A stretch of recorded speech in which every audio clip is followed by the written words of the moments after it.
आलेला आहे. जे पॅसेंजर होते त्यांचा असा आरोप आहे की जे स्पीड बोट आहे ती नेव्हीची होती. नेव्ही जे आहे तिकडे त्यांची ते एक होती, नेव्हीची बोट होती. हा स्पीड बोट जी आहे नेव्हीची आहे आणि त्यांनी जे आहे ते पॅसेंजर बोट होती त्यांना धडक दिलेली आहे. नंतर हा प्रकरण घडलेला आहे आणि यांच्यामध्ये 70 पेक्षा जास्त लोक जे होते त्यांचे हे सगळं पडले आणि नंतर रेस्क्यू ऑपरेशन सुरू झालेलं आहे ना. आता जे बातमी येते त्यामध्ये 3 लोक जे आहे मृत्यू झालेला आहे आणि अजून पण जे आहे तिकडे रेस्क्यू ऑपरेशन सुरू आहे. नेव्ही आणि JNPT सोबत स्थानिक येल्लो पोलीस स्टेशन आणि जे स्थानिक जे मछुआरे आहेत त्यांनी पण ते रेस्क्यू ऑपरेशन जे आहे तिकडे सुरू आहे अजून पण. प्रीती, आपल्याकडे काय प्रवाशांचा आकडा येतोय? म्हणजे आकडे तसे वेगवेगळे येताना दिसतात. निश्चित असा काही प्रवाशांचा आकडा कळू शकलाय का दोन्ही बोटी मिळून?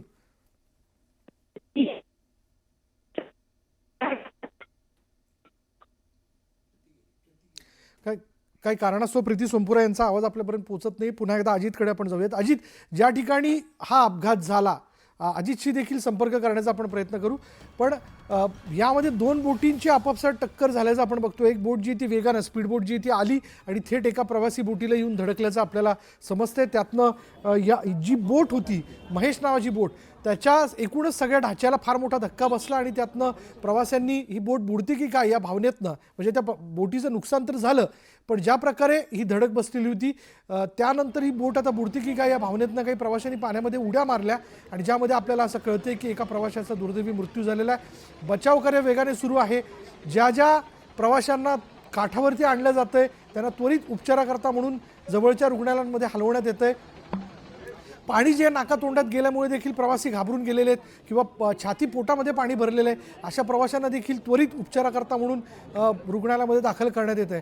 अशावेळी प्रसंगच अशा पद्धतीचा असतो की इतक्या खोल अथांग अशा समुद्रातल्या खोल पाण्यामध्ये पडल्यानंतर अर्ध्याहून अधिक प्रवासी जे आहेत ते घाबरून गेलेले असतात आणि या घाबरण्याच्या भावनेतनं देखील काही मंडळी जे आहेत शुद्ध आरपणं असेल किंवा काहींना वेगवेगळ्या पद्धतीचे त्रास होणं असेल यातनं देखील प्रवासी जे आहेत काय म्हणूयात की अधिक त्यांना इजा पोहोचते आणि अशा प्रवाशांना त्वरित उपचाराकरता रेस्क्यू केल्यानंतर रुग्णालयात दाखल करण्यात येत आहे.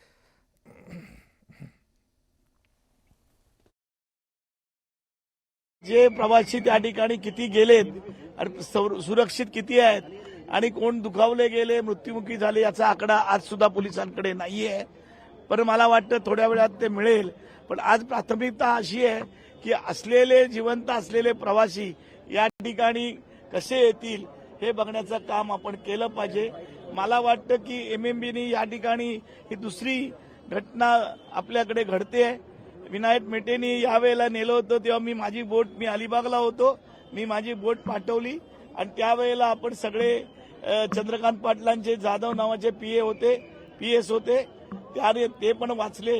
परंतु त्यावेळेची जी सुविधा होती की क्षमतेपेक्षा जास्त लोक त्यावेळेला विनायक मेटेंनी भरले होते आणि त्यामुळे झालं. तीच परिस्थिती आहे असं मला वाटतं. लोक आहेत त्यांना या ठिकाणी काय मदत करता आली ते बघू. ज्या बोटी आमच्या आहेत आणच्या द्यायच्या ते आपण पाठवून तिथे कसं करायचं याच्यासाठी मी खरा या ठिकाणी आलो. मला वाटतं की हा गंभीर असा प्रकार या ठिकाणी झालेला आहे आणि याच्यामध्ये MMBला आणि बोट डिपार्टमेंटला एक वेगळी यंत्रणा उभी करण्याची आवश्यकता आहे असं मला वाटतं. पण ती चर्चा आता करण्यात काय अर्थ नाहीये. आज आपल्याला प्रत्येक प्रवासी कसे वाचतील हे बघण्याचं काम आपण करायला पाहिजे. अंदाजे 30-35 लोक त्या बोटीवर असावेत आणि आता जी काही प्राथमिक माहिती आहे ही काही फायनल माहिती मानू नये, पण त्यातले जवळपास 20 लोक रेस्क्यू झालेले आहेत पण 5-7 लोक अजूनही सापडत नाहीत अशी प्राथमिक माहिती माझ्याकडे आलेली आहे.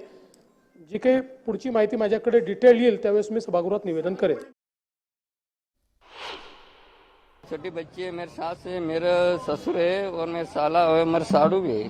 क्या बताया गया अभी बोट की तरफ से? 2 जन आए बोले तो दूसरे का पता नहीं. हम निकले हमारे को साइड में रखा है बोले वो अभी आ रहे बोल रहे थे. सबको बचाया गया है? वो दूसरे का पता नहीं. कितने बजे की ये घटना है? कितने बजे की घटना है? वो टाइमिंग पता नहीं जी. मैं बोट में बैठे थे? बोट में बजे थे वो 2-2:30 बजे के लगभग बैठे थे. कितने लोग जो है टोटल बोट पे सवार थे और क्या वो पता नहीं, हम नहीं गए थे. वो हम नहीं गए थे, वही गए थे, वो हम देखे नहीं। आपके कौन थे, उस परिजन कौन था आपके? मेरे खुद फैमिली थे वो, कितनी फैमिली में कितने मेंबर हैं? 6 जन बैठे थे वहाँ पे। 6 जन। अभी कुछ पुलिस द्वारा बताया गया है आपको यहाँ पे? वहाँ से फोन आया, 2 जन का बता रहे। 2 जन का क्या बताया? 2 जन तो निकले हो, उन्होंने मेरा नंबर उनको याद होगा तो वो लगाए। आपका नाम बताया? मी अगोदरच याचा उल्लेख केला की इन्स्पेक्शन व्हायला पाहिजे मरीन टाईम बोर्डाच्या माध्यमातून. अनेक बोटी जुनाट झालेल्या आहेत, त्याचे लायसन्स कसे रिन्यू झालेत, इन्स्पेक्शन जे व्हायला पाहिजे त्यावेळी तेवढ्या पुरेसे असलेले लाईफ जॅकेट्स होते का, सेफ्टी इक्विपमेंट्स होते का, या सर्व गोष्टीची चौकशी व्हायला पाहिजे अशी मागणी आम्ही करतो. प्राथमिक जानकारी ऐसी है कि एक बोट पलटी हुई है, लगभग 30-35 लोग उसमें थे. हमने हाउस में विषय उठाया, मुख्यमंत्री महोदय ने कहा है कि अभी रेस्क्यू ऑपरेशन जारी है. यही उम्मीद है कि सारे के सारे लोग बच जाए. शायद एक जान गई है, लेकिन आज पहली प्रार्थना ये होगी कि सारे लोग बच जाए. अपघात नेमका कशामुळे झाला, काय चूक झाली, हा विषय खरं तर नंतर तपासाचा असू शकतो. पण